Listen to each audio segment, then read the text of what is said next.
হে মিষ্টি বন্ধুরা, কেমন আছো তোমরা সবাই? আশা করছি ভীষণ ভালো আছো। আজ হচ্ছে লেজি ডে, মানে আজ সকাল থেকে উঠে আমার কিচ্ছু করতে ইচ্ছা করছে না, তো বাইরে গিয়ে ইচ্ছা করছে ডাল ভাত খাবো, তাও ভালো, কিন্তু খাবো, কিন্তু বাড়িতে কিছু করব না। তো নিয়মিত কাজকর্ম থেকে আজ একটু নিজেকে মুক্তি দিয়ে দিলাম। প্রথমে আসলাম দাদা বৌদিতে। ওরে বাপরে, দাদা বৌদির লাইন দেখে তো মাথায় হাতে। 2টোর সময়ও খাওয়া হবে তো দূরের কথা, সন্ধ্যা 6টা বেজে যাবে খেতে খেতে। তো চলে এসেছি ব্যারাকপুরে ডিবাপিতে। তো ওখানেই মাটন বিরিয়ানি নিয়েছি। অসাধারণ টেস্ট বন্ধুরা, তোমরা অবশ্যই ট্রাই করতে পারো। ভীষণ ভীষণ সুন্দর ছিল বিরিয়ানিটা।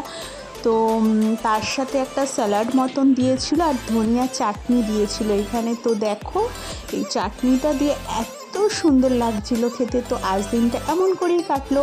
দেখা হচ্ছে পরেরই এরকম ছোট্ট মিষ্টি একটা ভিডিও নিয়ে। তো ততদিনের জন্য টাটা। আর এখানে চলো আমরা বিরিয়ানিটা খেয়ে নিই, আর তোমাদের সাথে আমি মিষ্টি ভিডিওটা শেয়ার করলাম। অবশ্যই জানিও কেমন লাগছে। আর আসার সময় ট্রেনে ভীষণ হাওয়া দিচ্ছিল, ঠান্ডা হাওয়া দিচ্ছিল, হাওয়াটা বেশ ভালো লাগছিল। তো চলে আসলাম খাওয়া দাওয়া করে।